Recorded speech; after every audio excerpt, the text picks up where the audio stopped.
lawyer since she seemed serious about separation and I wanted to understand my options. I had to explain to my parents that Rachel and I were having serious problems, which was mortifying because they'd been asking when we might start thinking about having children.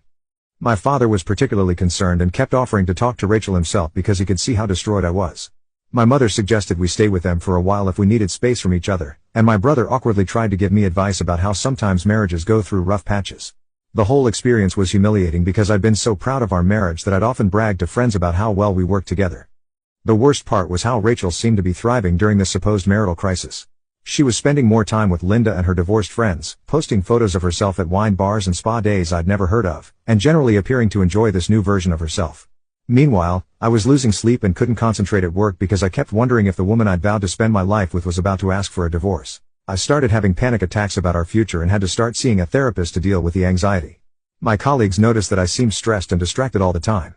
My manager even suggested I take some personal time because my work quality had clearly suffered. I felt like I was living in a nightmare, unable to think about anything except the possibility that my marriage was falling apart. Rachel would have deep conversations with me occasionally during this period, sending mixed messages about loving me but also talking about how liberating it felt to consider other life paths. She'd say things like, "I'm starting to remember who I used to be before we got married and maybe this crisis will help us both grow as individuals." These conversations would give me hope for a few days, but then she'd go out with Linda again and come back talking about independence and self-discovery.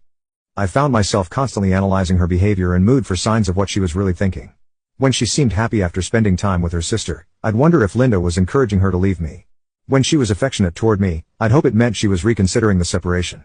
The emotional roller coaster was exhausting and affecting every aspect of my life. After about 2 months of this agony, I'd started accepting that our marriage might actually be over. I'd even consulted with a divorce attorney, not because I wanted to end things, but because I needed to understand what separation would look like financially and legally. Then Linda's ex-husband Mark called me completely drunk one evening, rambling about how impressed he was with Linda for finally teaching Rachel how to handle a husband and how their strategy was working perfectly because I was finally acting like a man who might lose something important.